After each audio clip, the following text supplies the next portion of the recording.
झारखंड में प्रधानमंत्री मोदी का बड़ा दावा, एनडीए सरकार बनने पर हर घर को सोलर पैनल के लिए 80,000 रुपए मिलेंगे।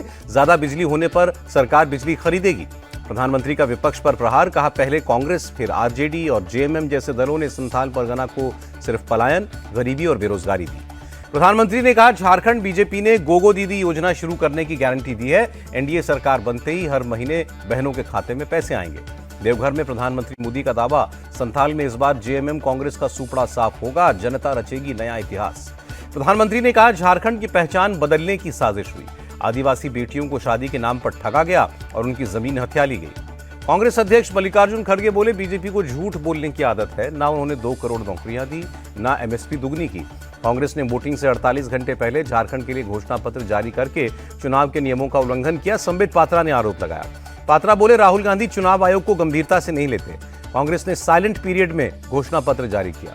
झारखंड में पहले चरण की 43 सीटों पर 64.86% से ज्यादा वोटिंग हुई। 10 सीटों पर 70% से ज्यादा मतदान। झारखंड में पहले चरण की 43 सीटों पर वोटिंग। सीएम हेमंत सोरेन ने रांची में वोट डाला। झारखंड के राज्यपाल संतोष गंगवार ने विधानसभा चुनाव के लिए रांची में मतदान किया। राज्यसभा के उपसभापति हरिवंश नारायण सिंह ने किया मतदान। रांची के जवाहर नगर में वोट किया। ओडिशा के राज्यपाल रघुवर दास ने परिवार के साथ जमशेदपुर में वोट डाला। टीम इंडिया के पूर्व कैप्टन महेंद्र सिंह धोनी ने भी वोट किया। पत्नी के साथ रांची के एक बूथ में जाकर मतदान किया। झारखंड विधानसभा चुनाव के लिए बीजेपी सह प्रभारी हेमंता बिश्व शर्मा का दावा, झारखंड की जनता एनडीए की सरकार बनाने जा रही है। झारखंड चुनाव पर छत्तीसगढ़ के मुख्यमंत्री विष्णुदेव साय का दावा, झारखंड में बीजेपी की ही सरकार बनेगी।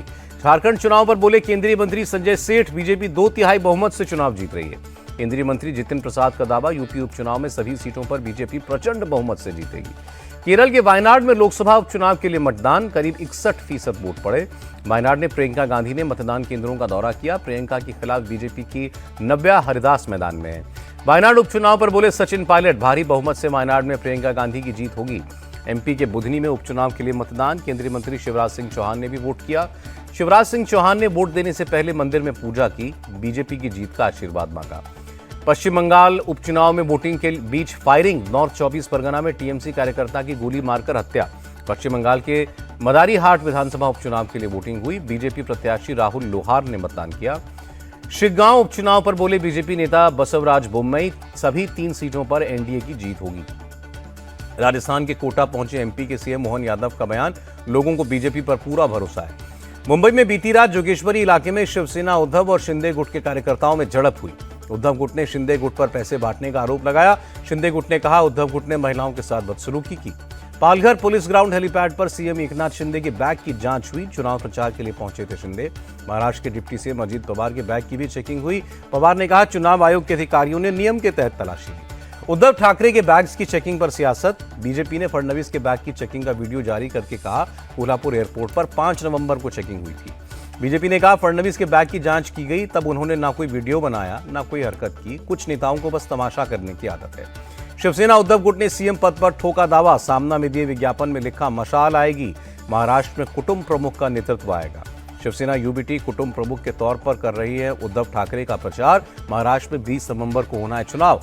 सीएम योगी के बयान पर बोली एनसीपी शरद गुट की नेता सुप्रिया सुले, कहा यह बयान अंबेडकर के संविधान के खिलाफ है। 23 नवंबर को महाविकास अघाड़ी का सुपड़ा साफ होगा, महायुति की सरकार बनेगी। महाराष्ट्र के 40 गांव की रैली में अमित शाह का दावा।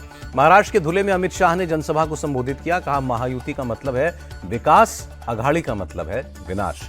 केंद्रीय मंत्री पीयूष गोयल का दावा, महायुति की प्रचंड विजय होगी, स्थिर और मजबूत सरकार बनेगी। यूपी के सीएम योगी आदित्यनाथ ने महाराष्ट्र के वाशिम में पूजा अर्चना की, जगदम्बा माता का आशीर्वाद दिया।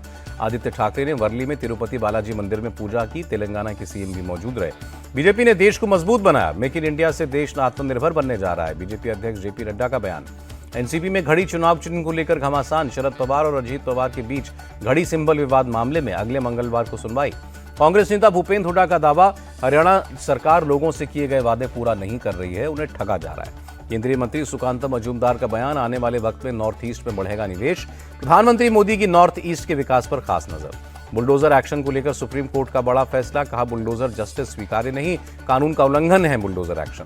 सुप्रीम कोर्ट ने सभी राज्यों को निर्देश दिए, नियम के तहत अवैध निर्माण तोड़ने का नोटिस दिया जाए, डिजिटल पोर्टल पर भी नोटिस जारी हो। सुप्रीम कोर्ट ने कहा आरोपी वो सजा पूरे परिवार को क्यों दी जा रही है? बुलडोजर एक्शन कानून नहीं होने का भय दिखाता है। सुप्रीम कोर्ट ने कहा लोगों को अवैध निर्माण हटाने का मौका दें, बिना कारण बताओ नोटिस के कोई तोड़फोड़ नहीं होगी। कोर्ट ने कहा सिर्फ आरोपी होने पर किसी का घर नहीं गिरा सकते, प्रशासन जज नहीं बन सकता, बेलगाम होकर अफसर काम नहीं कर सकते। अखिलेश यादव ने सुप्रीम कोर्ट के फैसले की तारीफ की, कहा सरकार के खिलाफ इससे ज्यादा और क्या कहा जा सकता था। अखिलेश यादव ने कहा लोगों के घर तोड़ने का बुलडोजर अब गैरेज में खड़ा होगा, उम्मीद है अब किसी का घर नहीं टूटेगा। बुलडोजर एक्शन पर सुप्रीम कोर्ट के फैसले पर बोले अबू आजमी, गलत कार्रवाई करने वाले अधिकारियों पर अब सख्त कार्रवाई हो। सुप्रीम कोर्ट के फैसले पर बोले ओपी राजभर, अगर किसी ने कब्जा किया है तो कार्रवाई तो होगी, सरकार कानून के दायरे में ही काम करती है। जमीयत उलमा हिंद के अध्यक्ष मौलाना अरशद मदनी ने कहा इस फैसले का बहुत दिनों से इंतजार था। कांग्रेस की नेता सुप्रिया श्रीनेत का बयान, सुप्रीम कोर्ट ने सरकार को आईना दिखाया। सुप्रीम कोर्ट के फैसले पर मायावती का ट्वीट लिखा, उम्मीद है बुलडोजर का आतंक अब खत्म होगा। आजाद समाज पार्टी के अध्यक्ष चंद्रशेखर आजाद का बयान, सुप्रीम कोर्ट का फैसला यूपी सरकार के लिए जोरदार झटका। बीजेपी नेता रविंद्र रैना ने कहा कोर्ट ने बुलडोजर चलाने से पहले नोटिस देने की बात कही, बुलडोजर पर रोक नहीं लगाई। पीएम मोदी ने दरभंगा में 12,000 करोड़ रुपए की कई परियोजनाओं का लोकार्पण किया, दरभंगा एम्स का भी शिलान्यास किया। बिहार के दरभंगा में प्रधानमंत्री ने जनसभा को संबोधित किया, बोले आज जनता को सरकारी योजनाओं का लाभ मिल रहा है। प्रधानमंत्री बोले आयुष्मान भारत योजना से अब तक 4 करोड़ लोग गरीबों का इलाज हुआ, इस योजना से करोड़ों गरीब परिवारों को लाभ हुआ। मोदी बोले बिहार में स्वास्थ्य व्यवस्थाएं पहले बहुत खराब थी, नीतीश कुमार की सरकार आने के बाद काफी सुधार हुआ। चिराग पासवान ने एम्स के लिए प्रधानमंत्री का आभार जताया, कहा विधानसभा चुनाव के बाद भी बिहार में एनडीए की सरकार ही बनेगी, बिहार में विकास जारी रहेगा। तेजस्वी यादव ने दरभंगा एम्स का श्रेय लिया, कहा आरजेडी की पहल पर ही डीएमसीएच से अलग एम्स का निर्माण होगा। 16 नवंबर को ब्राजील, नाइजीरिया और गयाना की यात्रा पर जाएंगे प्रधानमंत्री मोदी। ब्राजील में होने वाले G20 शिखर सम्मेलन में हिस्सा लेंगे। भारत दौरे पर सऊदी अरब के विदेश मंत्री प्रिंस फैजल, दिल्ली में विदेश मंत्री एस जयशंकर से मुलाकात की। बीजेपी नेता रविंद्र रैना का बयान, जम्मू कश्मीर में आतंक को मिलकर खत्म करना होगा, आतंकियों के जरिए पाकिस्तान रच रहा है साजिश। प्रयागराज में यूपीपीएससी अभ्यर्थियों का तीसरे दिन विरोध प्रदर्शन जारी, यूपी लोक सेवा आयोग के बाहर धरने पर बैठे छात्र। कुछ अराजक तत्वों ने पुलिस बैरिकेड तोड़ा, पुलिस ने 2 नामजद और 10 अज्ञात लोगों के खिलाफ एफआईआर की, 11 लोगों को हिरासत में लिया। यूपीपीएससी अभ्यर्थियों के प्रदर्शन पर बोले अखिलेश यादव, छात्र पढ़ाई के लिए आंदोलन कर रहे हैं, सरकार उनके भविष्य के साथ खिलवाड़ कर रही है। अभ्यर्थियों ने विरोध में निकाला कैंडल मार्च, एक ही दिन में पेपर कराने की मांग पर कायम। दिल्ली की स्पेशल सेल ने वांटेड शूटर मोगली को गिरफ्तार किया। मोगली ने नांगलोई और अलीपुर में व्यापारी के ठिकाने पर की थी फायरिंग।